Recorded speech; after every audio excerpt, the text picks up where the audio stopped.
Tungod sa kauwagon na sa akong bana, ako bitawng giyak-an ang iyang naong sa dihang ako giregla. Mayong adlaw kanimo DJ Sam og sa tanan nga mga suking tigpaminaw ning imong programa online. Kining akong problema ang akong bana. Kay grabe jud niya kauwagon ni DJ Sam. Bisan lagi ng laba ko, nang limpyo, iya hagyud kong ana-anaon. Magluto ko, iya kong ana-anaon DJ Sam basta matukaran siya. Sa tinuod lang kining kahimtanga makalangan yun kaayo sa mga trabahoon na DJ Sam. Kay makakita lang gani siya sa ako Ingon pa siya, mugahi na dayon daw iya ha.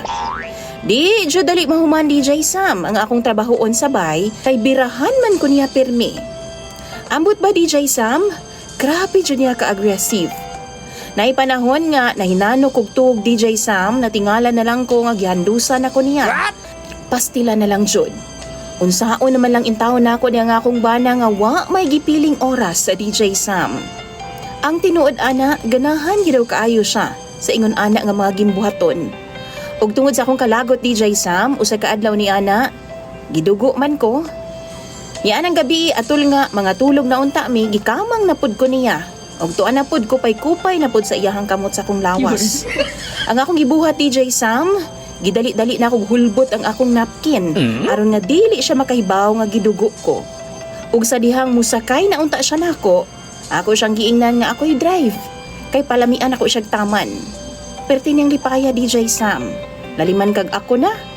Nibangon ko DJ Sam o girumansa na ako siya pag-ayo. Kutob sa akong mahimo. Gipalamian ako siya taman DJ Sam. Ug sa dihang nag-agungol na siya sa kalami.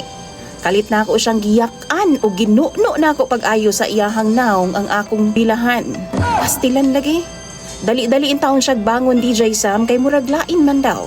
Baw-baho daw nga pilit-pilit. Usa dihang gipasigan niyang suga DJ Sam unya gilantaw niya iyang naong sa salamin. Sus murag gyud siya vampira nga nakapaak og mananap DJ Sam. Haskan niyang sukuan ako nganong gipakaon daw nako siya dinuguan. Ug ako siyang giingnan nga maunay tambal sa iyang kauwagon. Ug sukad niadto DJ Sam, ingon sa na problema naman hinuon ko. Kay dili naman noon siya mo gamit nako sukad ni adto. Duha na mi kabuhan DJ Sam nga way ana-anak. Kay wa pa daw nawala ang kaluod nga iyahang gibati. Kung kamoy pangutan-on ako, unsa may inyong ika-advise aron nga ana-anaon ko niya pagbalik? Tambagi daw ko ninyo be, mga suking tigpaminaw ni DJ Sam, kay ako nang pangbasahon sa comment section. Dagan kayong salamat ug ilabi na kanimo DJ Sam. Imong follower, Princess.